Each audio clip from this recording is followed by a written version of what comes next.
All right, so let's go on to the next section, but don't worry, we're still going to be talking about strategies, y'all.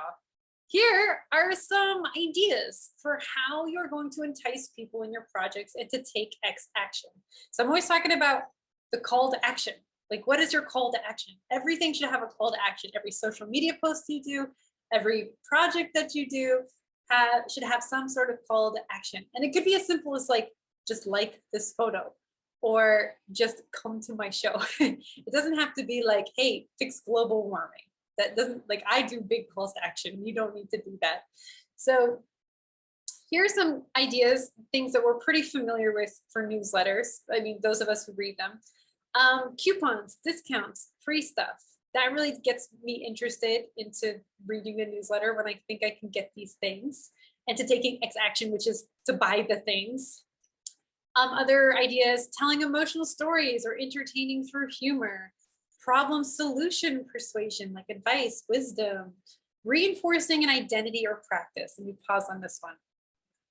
So this is one I like to use because a lot of activism is actually all about reinforcing an idea or some sort of identity or some sort of practice, like getting people to continue doing the thing that they do, whether we see that as a good thing or a bad thing, right? To really try to strengthen that identity. So really you can do that through coupons, through telling emotional stories, through like all sorts of things. You can do that. But it could also just be through imagery. Like if we keep putting a certain image out there, that is reinforcing an idea, okay? So I like to include this as one, but it's not necessarily like as specific as some of the other ideas on here, but something to think about. That might be one of your goals, is to reinforce a certain kind of identity, especially again, if you're interested in activism. Okay, so posing questions that require dialogue and engagement. So that could be surveys, that could be polls, etc. Again, like I said last week, encourage your newsletter readers to write back to you. You should definitely do that, or to go to a website where they can leave a comment or a statement. Just remember that does take an extra step. So when you can make it easier, like, hey, email your answer right here, right now, and then you'll get this thing, or you'll be featured on my Instagram or whatever. And then this is the big one, providing new useful research, especially if it's something new. So if you are trying to find a goodie and you're someone who maybe does a lot of research in a particular area, then you might be a great resource for being one of the first people to deliver that research to your fans and followers. That might be a little bit hard if you're only doing a newsletter once a month, but definitely something you can do. There was an artist I met with recently who was really interested in accessibility online, particularly on social media. And she wrote an article, and she does a lot of research for resources on how to make certain platforms more accessible to different types of communities, disabled and able bodies, etc.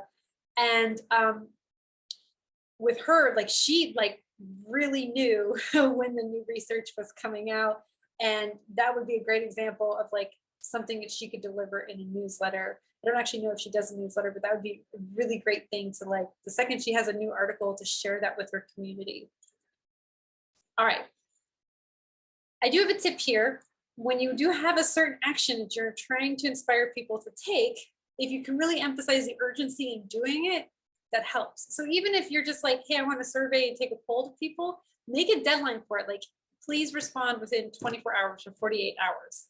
If you do like within a week, I doubt people will take a whole week. They're either going to do it right then and there, just to say get your email, or they're not going to do it. Yes, there are some people who might be a little slower on reading their emails, but not all the time. And again, if you have these things that have some urgency to it, like your coupons and your discounts, then people will be more excited to read your email and to look out for your email. All right, more ideas on enticing content. Here is the big thing. When I am critiquing people's newsletters, the headlines you have for different sections is usually boring. You need stronger hooks in your headlines. If you don't have a strong hook, I'm not going to read the article, okay? And especially if I don't have a lot of time, especially if I'm like at work and I'm checking my email, personal email, when I'm not supposed to be, or something like that, Like, I need to know what are the different pieces of your content and which ones are really going to be relevant to me. Again, relevant. And then I'm going to focus on those, right? I always say, if you really struggle with writing hooks, watch TED Talks. Those are so good at figuring out how to hook an audience in 2 minutes. And then now it's just like, how do I break that down into like a sentence statement? And then how do I break that down into a few words? And I will show an example later that has really good hooks and headlines. It doesn't necessarily have the best graphics or images, but it's the hooks and headlines that really get me interested in the content. So if you don't have a good title, like a subject line for your email, and if you don't have good hooks and headlines, people are not going to read it. They're just not going to read it. I also really suggest having an image that is part one to a larger graphic or series. Like, give me a reason to click on the image so I can see the rest of it. So you can also use visual hooks. Another thing you can do is highlight readers and or fans and followers, especially paying customers, clients, donors, and patrons. And you should really emphasize the cool club aspects of your support network. Like, why is it cool to be in the donor patron club of Danny Snyder? I really want to emphasize that, okay? So yeah, definitely when you give a shout out to your readers, those readers will be excited to read the newsletter. They might even forward it to other people, and then you might get more subscribers. So other ideas that you can do at enticing content. You can give a review and or spotlight other cool art projects, like from artists to inspire you. Like, I really think it's a really great social media tactic too, to do posts where you're featuring other artists, and especially if you're tagging them, and maybe even the galleries or the museums that are featuring those artists who might then see you, right? See, what are you doing? So definitely want to suggest that. In the newsletter, you can't really tag, of course, but I do want to emphasize that when you do shout out to other artists, it should be in a very authentic and genuine way, with no expectations of them following you back or sharing your work. You really are sharing it because you are trying to support this artistic community, okay? Another thing you can do is connect with holidays and other key current events. And another thing you can do is respond to common FAQs. Don't forget, you can encourage folks to send questions to you all the time.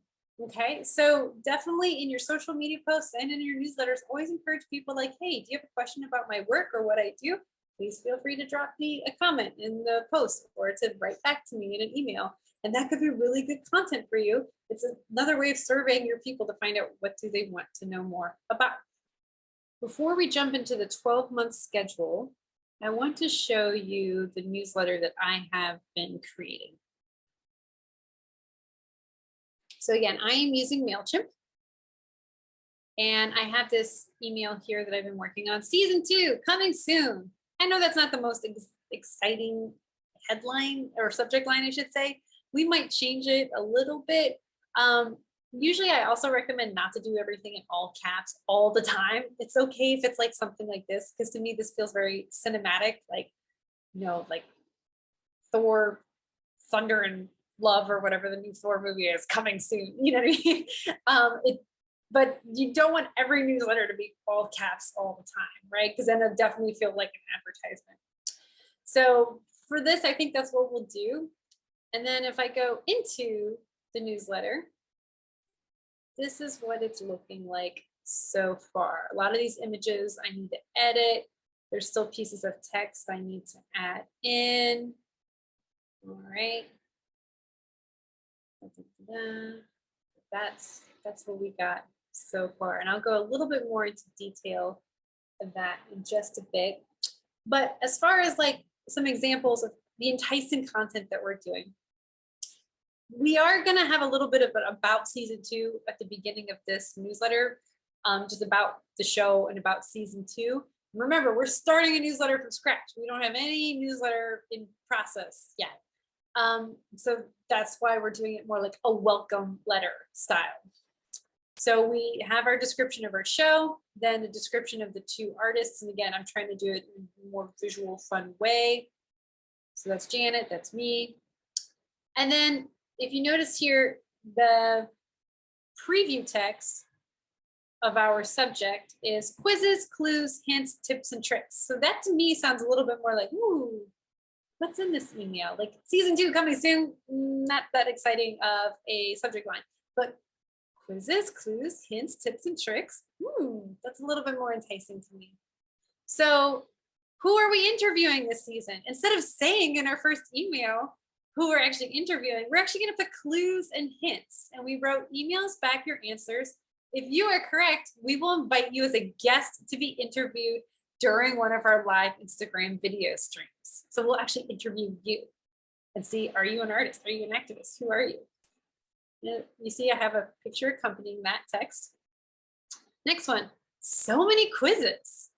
So here's a resource that we're sharing to people. We were surprised to find so many tests online for determining what kind of activist you are. Try them out and tell us what you think, like which texts do you think are useful and which answers did you resonate with?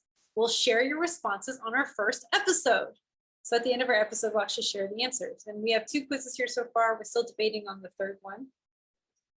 And then for tips and tricks, we're going to do a video. I strongly recommend, if you can, having one video for each post.